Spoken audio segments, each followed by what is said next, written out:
साल भर से सुनते हुए आ रहे हैं कि कब 14 अक्टूबर आएगा।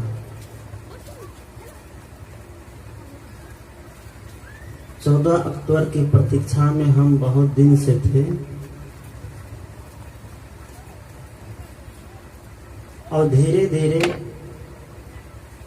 जैसे समय बीतते गए, दिन और रात बीतते गए, घंटों मिनटों सेकंड बीतते गए, वह दिन आज हम लोगों के सामने है। कुछ देर के बाद यह सब भी बीत जाएगा। न हम रहेंगे न आप रहिएगा, न इतने सारे चेहरे रहेंगे, न इतने नन्हे मुन्ने बालक रहेंगे, न कोई बच्चे रहेंगे, न ये बाजा वाला होगा, न ये ढोलक वाला होगा, न ये हारमोनियम वाला होगा। कोई भी वाला यहाँ पर टिकने वाला नहीं है। हम लोग सत्संग श्रवण कर रहे हैं, सब लोग उपस्थित हुए हैं एक बच्चे के जन्मदिन पर, पोता और नाती। महेशलाल बाबू बोले हम सब का एक ही बार पूरा देते हैं, नाती का अलग ना करना पड़े और पोता का अलग नहीं करना पड़े, इसलिए सबको मिला करके ऐसा कर देते हैं कि सस्ता रोवे बार बार महंगा रोवे एक ही बार।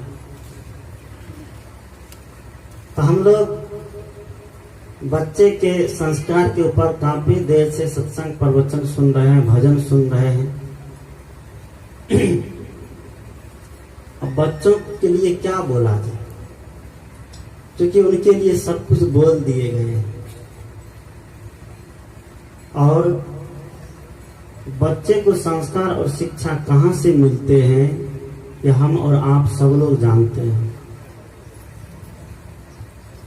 इसलिए बच्चे लोग सत्संग में बहुत कम बैठते हैं, इसलिए कि महात्मा लोग बच्चे की गलती निकालते हैं। महात्मा लोग बच्चे की गलती नहीं निकालते हैं,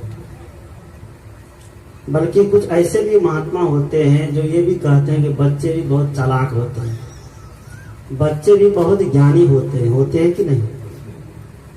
और बच्चे के जैसा ज्ञानी आज दुनिया में और कोई नहीं होता है। बच्चे इसलिए सत्संग में नहीं बैठते हैं कि बच्चे कहना है कि बाबा हमारे लिए कुछ बोलते ही नहीं है, जो भी बोलते हैं वह बड़े भाग मानुषतन पावा और प्रथम भक्ति संतन कर संगा, या और कहीं से कोई बात आ जाती है, और कहीं से कोई बात आ जाती है। इसलिए आज बच्चे को ये सब याद हो गए हैं कि बड़े भाग मानुष तन पावा और प्रथम भक्ति संतन कर संगा। बच्चा सोचता है कि हम भी तो जान ही गए ना, सत्संग में बैठ के मिलेगा क्या, इसलिए बच्चे सब सत्संग से दूर रहते हैं। लेकिन नहीं, बच्चे भी आज ज्ञानी हो रहे हैं।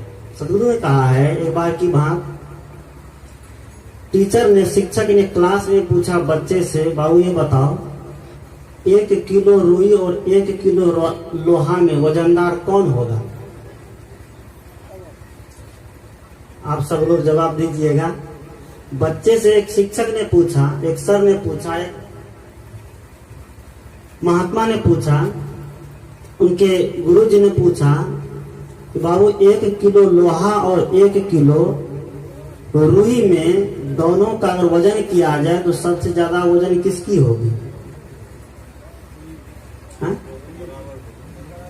दोनों बराबर होगा ना। गणित ये कहता है कि दोनों बराबर हो, क्योंकि दोनों 1 किलो है। क्या?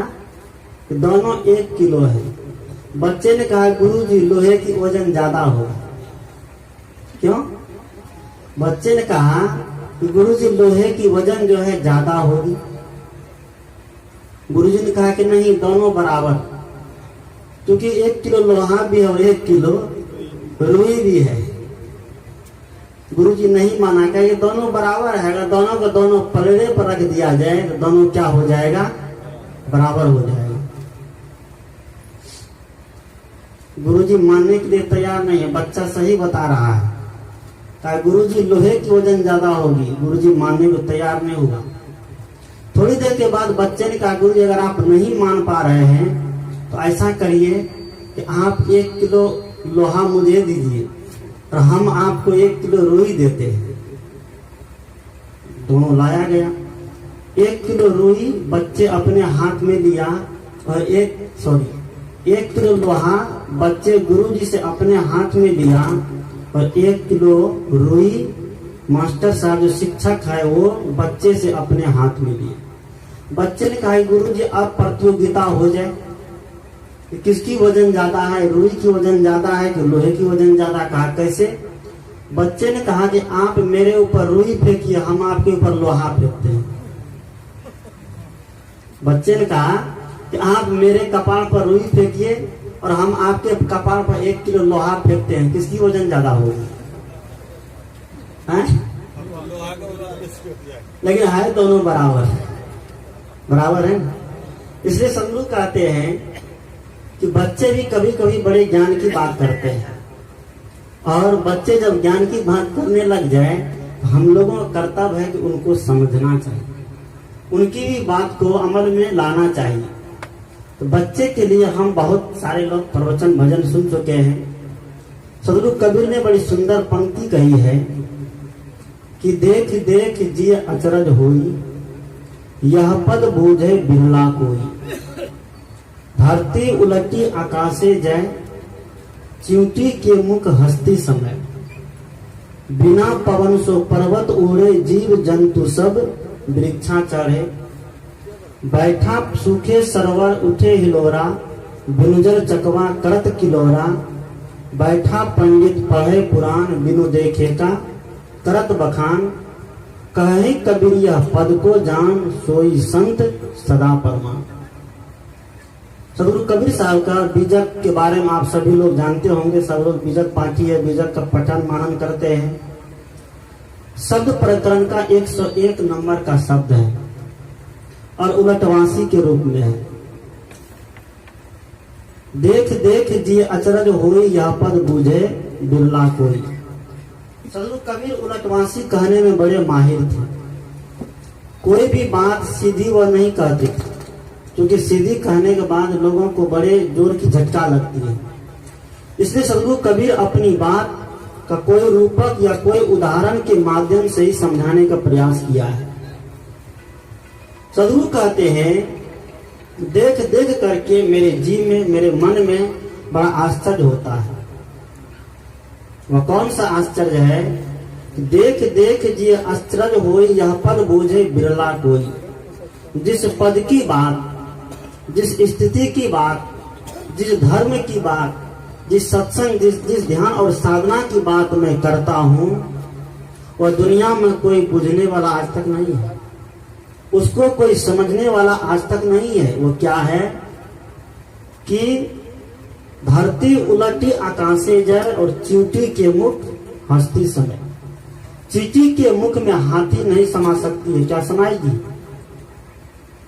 चींटी हजारों सैकड़ों कुंटलों एक हाथी के मुख में समा सकती है, जबकि हाथी चींटी के मुख में समा नहीं पाएगी। सदगुरु कहते हैं कि बड़ा आश्चर्य है, धरती उलट करके आकाश में जा रही है और चींटी के मुख में जो हाथी जो है डूबी जा रही है।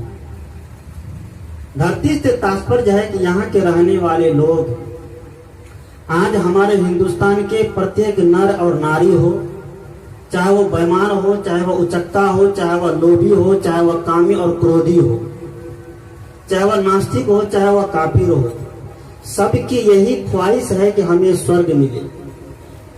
और सब स्वर्ग के लिए ऊपर की तरफ मुंह बाए खड़े हैं कि नहीं? चाहे हिंदू हो चाहे मुसलमान हो, सब स्वर्ग के लिए ऊपर की ओर मुंह बाए खड़े हैं कि हमें स्वर्ग मिल जाए, हमें जन्नत मिल जाए। लेकिन उनका कर्म है बेईमान का, उनका कर्म है पाप का, उनका रहन सहन गलत है, उनका बोलना गलत है, उनका उठना और बैठना गलत है। और हमारे हिंदू शास्त्र का जो धर्म ग्रंथ है बहुत सुंदर दार्शनिक शब्द है, क्या कि स्वर्ग। बड़े सुंदर शब्द है स्वर्ग, यानी कि स्व में गमन ही क्या है? स्वर्ग है। लेकिन आज उस स्वर्ग को खोजने के लिए हमारे देश के लोग बस केवल ऊपर की ओर हाथ उठाते हैं। केवल ऊपर की ओर निहारते हैं। सदगुरु कबीर ने कहा कि आज बेईमान भी स्वर्ग जाता है। खरबों का घोटाला करके मरता है कोई नेता तो वह भी स्वर्ग जाने के लिए यज्ञ और हवन कराता है। आज हमारे समाज में कोई मुखिया है, कोई वार्ड सदस्य है, कोई सरपंच है, किसी के इंदिरावास अगर पास करवाना, बुरा मत मानिए, कोई अगर वैसा होंगे तो विषय वैसा चल रहा है, किसी व्यक्ति विशेष को कहने का भाव नहीं है।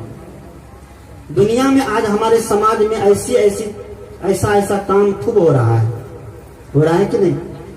कोई अगर एक इंदिरावास पास कराने में 10,000 20,000 रुपया लेकर के इंदिरावास पास करवाता है, वह भी अगर मरता है तो उसके मरने के बाद भी लिखा जाता है कि स्वर्ग में गया, नरक में नहीं गया। क्या गया?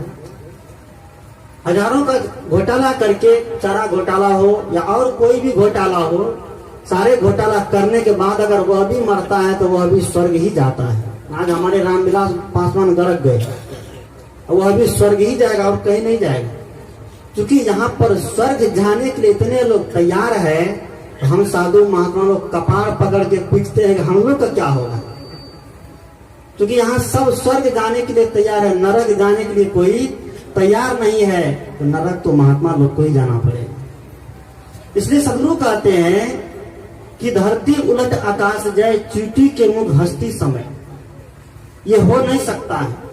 धरती के लोग सब ऊपर में स्वर्ग खोजता है, ऊपर में जन्नत खोजता है, ऊपर में सुख और शांति खोजता है।